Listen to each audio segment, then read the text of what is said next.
Hi, this is John Ondo from Marketing Media and Cupcakes. And before we get into today's episode, I just want to say thank you so much for listening. We're back after being gone for over 4.5 years. And I hope you get a chance to listen to episode 77, where we explain why we were gone for so long and that we're back for at least 3 more episodes. Angel and I are big supporters of entrepreneurship, and we love small businesses and faith-based businesses. And we just want to encourage you through our podcast each week. What's going to determine if we continue with more episodes will be the response. Subscribe to us on your platform. Send us an email at john@ondomedia.com. That would help us know you're listening and you want more episodes. So thank you so much, and let's get into today's episode. The purpose of this podcast is to encourage small businesses not just to survive, but to thrive. At the beginning of this year, we began a series on fear. Terry and Nay Dismore were recently on the show, and it was one of the most downloaded podcasts we've done in our history. We've brought them back on today to continue the discussion about fear with our business and how to overcome it. Stay tuned. This is going to be a great episode. This is the small business podcast that is sweeter than all the rest. Marketing, media, and cupcakes. Hello, I'm John, and along with me is my beautiful wife, Angel. Hi there. She has a small business that's a cupcake company, and she also she's a veteran of customer service for many years with a Fortune 500 company. And I am a video marketing director, producer, filmmaker, and we also have a podcast company called Premier Podcast. And across the table from me, it sounds like Crossfire, and across the table, dun, dun, dun. except these guys are in agreement with us, not against us. Terry and Nay Dismore. Hello. So welcome back. Thank you. Terry is a longtime broadcast consultant and does consulting and sales. Well, you don't do sales. You do. Well, I have to sell myself. You have to sell yourself. We all have to sell ourselves. Right. And I keep wanting to say snacks with a twist because I keep thinking pretzels with a twist. But Nay's is snacks with a twist. Yes. She makes these amazing gourmet snacks. Thank you. And so she has her small business. And we're going to talk about the 3 fears of failure. Yes. On the show today. And before that, I want to get into something we talked about several months ago, actually. We had a weird situation with Angel's Cupcake Company where she was in Grand Rapids, Michigan. She was doing her customer service stuff. And somebody wanted to place an order for cupcakes. Now, you guys tell me if you had something like this happen before. Yep.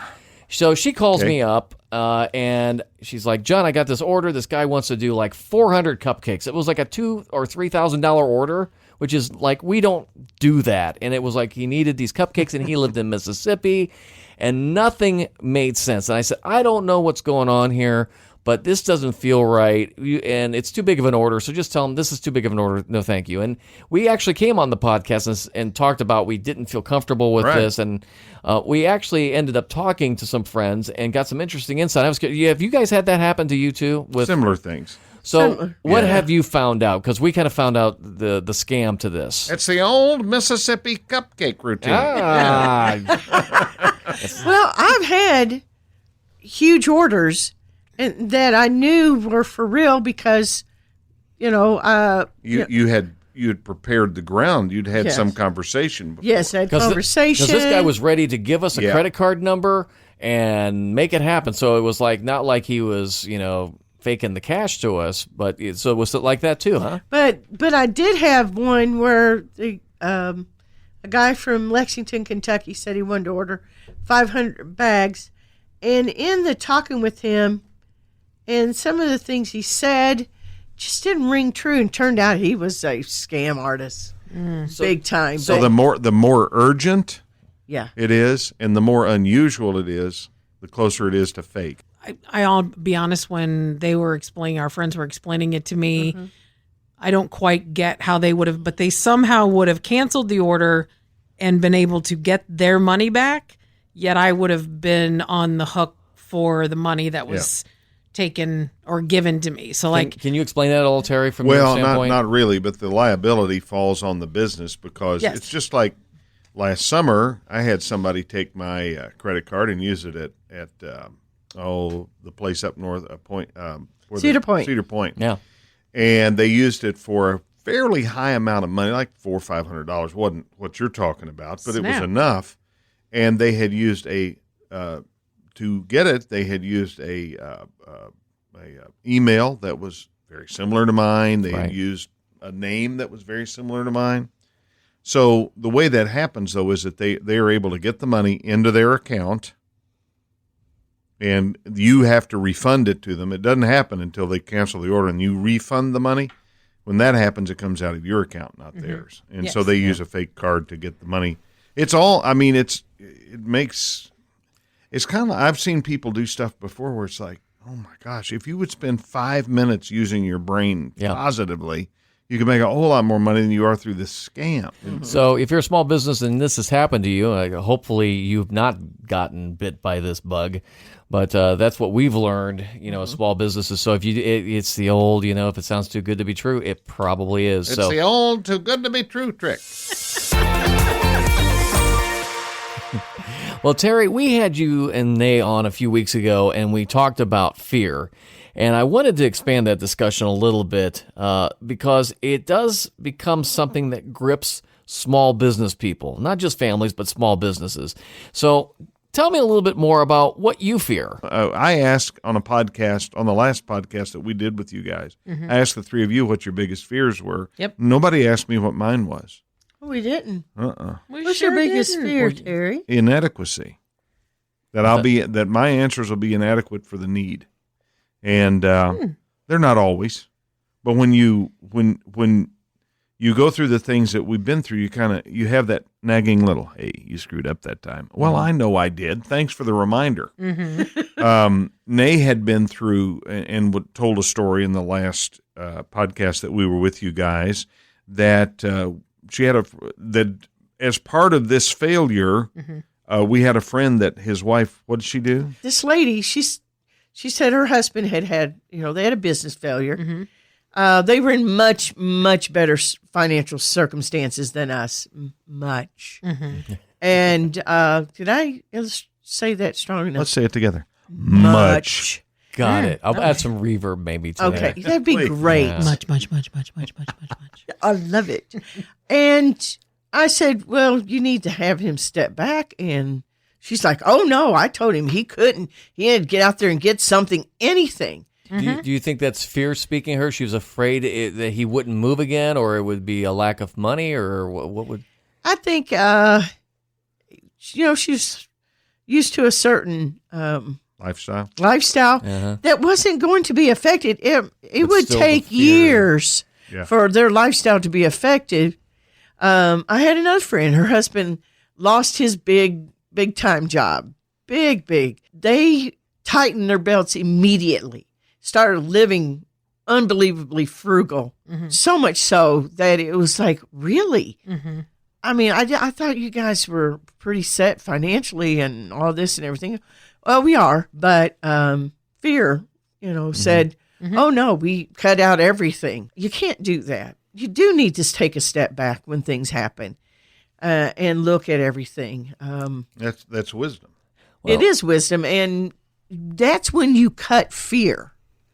You stop fear in its tracks when you take that time to step back and start looking at things. Well, I know from my own personal story, after I went through a difficult divorce, and we were, I basically had nothing. I had just started on No Media, and I had very little money, and I decided I'm not going to be stupid. I'm not going out and buy cars or anything. I'm not going to live in poverty because this business needs to grow. So it's not like, well, I'm sorry, I can't water the crops today. I don't have any. Well, no, you got to water the crops, or you're not going to have anything. So that's the approach I took.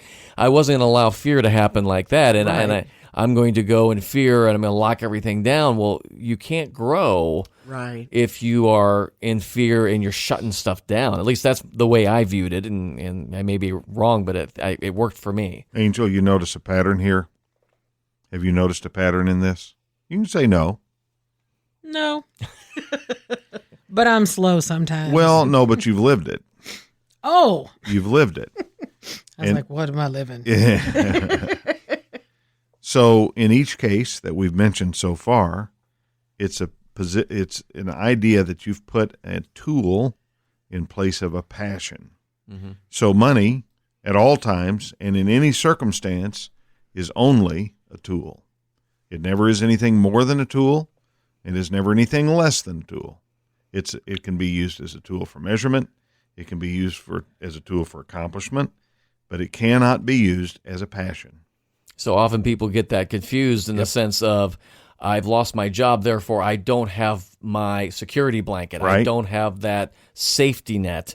And it's not a safety net, it's a tool. I need to use that to do something. Is That's what I'm getting at. Now, there's wisdom to be used that you don't go out and do what you said and buy cars, or in the case of Nay or of our friends that were like, well, you got to go get a job right now. Well, I said in the last podcast that we were with you guys, the reason that lady reacted that way is she was afraid. She was afraid that she would never have another meal.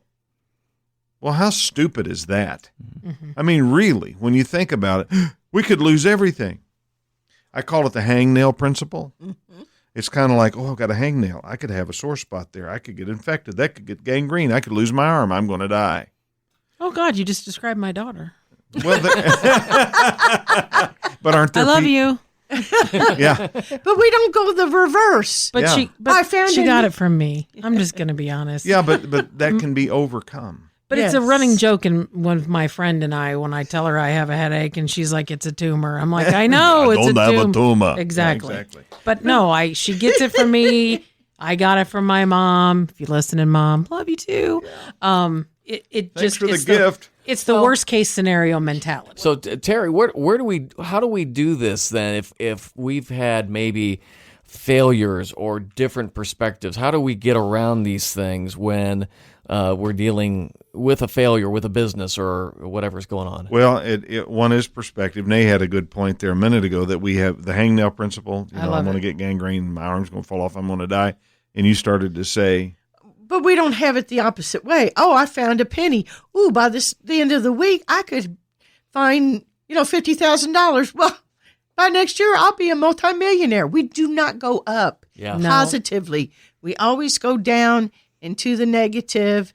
And so it's a matter of training. Mm-hmm. Yes. So if you can be trained into it, you can be trained out of it. Yes. There's books out there like Rich Dad Poor Dad and stuff like that. Mm-hmm. I mean, if you've got an idea of something and you don't try it, you're 100% guaranteed to fail. Right. Yeah. So that makes sense. Yeah. So if you don't try the cupcake business, mm-hmm. you're 100% going to fail. Yes. So let's try the cupcake business. I make a few bucks in it, but I find I don't like it. Okay, you haven't failed. You just haven't succeeded. There's a difference in the two things. Sure. It's like with John. John and I have known each other since radio days in the early, like 1999. In the last century, actually. That's right. Yeah. We knew each other back when. So, actually, just talk like one of the board members where I used to work. We used to know each other. John can tell you today that I have no different opinion now than I had 20 years ago, that I know what I'm doing. Okay. All right. Now, have I gotten to do it like I want to? No. But does that mean I don't know what I'm doing? No. That's impressive. So, well, but it scares me sometimes. So Sure. I get a little fear. Mm-hmm. Like I've got a friend of mine, his name's Scott McCain, who has a wonderful podcast, by the way. Create Distinction is the name of it. He talks about distinction. Well, Scott and I, we've both been through those things where we failed miserably, but we're not afraid of it because we've done it. Failed miserably. Sure. So there are three types of failure that I've noticed. There's fear of failure, there's fear of the future, and there's one other fear that I'll share with you in a minute. But the fear of to stay tuned. Dun, dun, dun. After these messages, no, we don't. We're radio people. We know how this works. Well, so fear of failure is ingrained in people. As a matter of fact, they're encouraged to fail. Most people are. In today's society, when everything is rewarded, failure is not allowed. We just look at failure, and it's a dirty word now. And it's not. Failure is critical to success. Right. Well, and I thought of this earlier, and I didn't say it, but I believe that failure in our country, the reason that failure has gone by the wayside is because so has forgiveness. Ooh. When we can say, it's okay, I forgive you, there's a book out called $1 Billion Blunders, because there have been a lot of those that are major blunders. I think Boeing is going through one. Well, I do. now. I heard your conversation with the doc here a while back, and it was like, and Gleb's like, why did they do that? Well, they get to thinking they know more than anybody else. So that's one thing I wanted to say about what I said a little while ago. I'm very confident in what I do, but I always ask people what they think. The point that I'm making is that failure in and of itself is not wrong. It is the lack of forgiveness that we have. We don't look at people for what their value is, and we don't look at people and forgive them. And John, I know that we've had a private conversation that I won't go terribly into, but you've had some things lately where you've gone back and asked forgiveness for a couple of things that happened early in your career. Now, it's not up to them. Forgiveness is a vertical thing. It's not. If they don't forgive, you have. Yeah, you're free. You may not. You may wish they would, and they don't. So fear of failure is one of them. Mm-hmm. Fear of the future is another fear that people have. They're like, well, I don't know what's going to happen. Okay, let's pretend that you do. What are you going to change about your life? Probably nothing. Mm-hmm. Probably not. Because we all know that, I hear people on the radio all the time that are talking about, this is coming or that is coming or this is coming. It's like, okay, what am I going to do about it? That's why I don't listen to it. Yeah. Yes. Nothing. Well, and sometimes you can prepare yourself to a point, but typically when somebody's doing an advertisement, what are they telling you? Be afraid of this. Yeah. Mm-hmm. Buy gold now. Buy gold. Or, one that's more pertinent to most of us, besides the gold thing is not wrong, but is medicines. We were coming on our trip today. There's I won't say the name of the medicine, but it's a medicine I think we've taken, and it's like, did you know that this medicine now causes cancer? Yes. And now you can sue them. And I started laughing. I'm like, a month ago, this was the cure for something. Now it's the reason for a lawsuit. And those are based on fear, too. Yeah. You fear you're not going to get your fair share. Mm-hmm. So if you look at the conflict that we have that goes on in our country politically, that's based on fear. And the fear is that somebody's going to have more than you do. Mm-hmm. Hey, let me tell you something. Somebody's going to have more than you do. Mm-hmm. Because even the wealthiest man in the world, who's that right now? Is that Gates probably or what's his name? Bezos? I don't know. Yeah, Bezos. Well, his wife took a chunk of his money, but ex-wife. So so he's got billions and billions of dollars. Okay, right. Have you ever bought anything off Amazon? Every day, almost twice a week. Have they provided a service to you in some way? Yep. The most beautiful service ever. I got the prettiest red boots. But we don't like the fact that somebody's made a lot of money with it. So let's take your boots that you're wearing, which are quite lovely, dear. Oh, thank you. Jeff might have made a penny off those. Does that bother you? Not a bit. Wouldn't have bothered me if you made $10 off of them. Why? Because I am very happy with these boots. I was happy about the price. I was happy about the fact that I got them the day after I ordered them, which is really wonderful. Mm-hmm. And I didn't have to leave the house. Yeah. I was in my pajamas. See? It was lovely. So they provide a service. Yes. So when we get fearful about somebody else having more than we do, that's called greed. Yes. I've got a good story about that, too. Oh, tell me. Tell us. Not me. Tell us. There's a company that makes another snack. Sure. And I've tried helping this business over the last 6 years in connections and different things like that. And I got into a place to sell my pretzels. And they were selling them every month. That other person's product was in there too. And I thought, oh, that's great. That's super. I'm not worried about competition. Sure. For one, we have both different things. And I'm kind of that way. Sometimes I want pretzels. Sometimes I want something else. Sure. I want chips or whatever. Wow. So I called them to see about, another order. They said, well, we're not going to carry your pretzels anymore. They're just not selling here. And I said, oh, okay, hold on a second.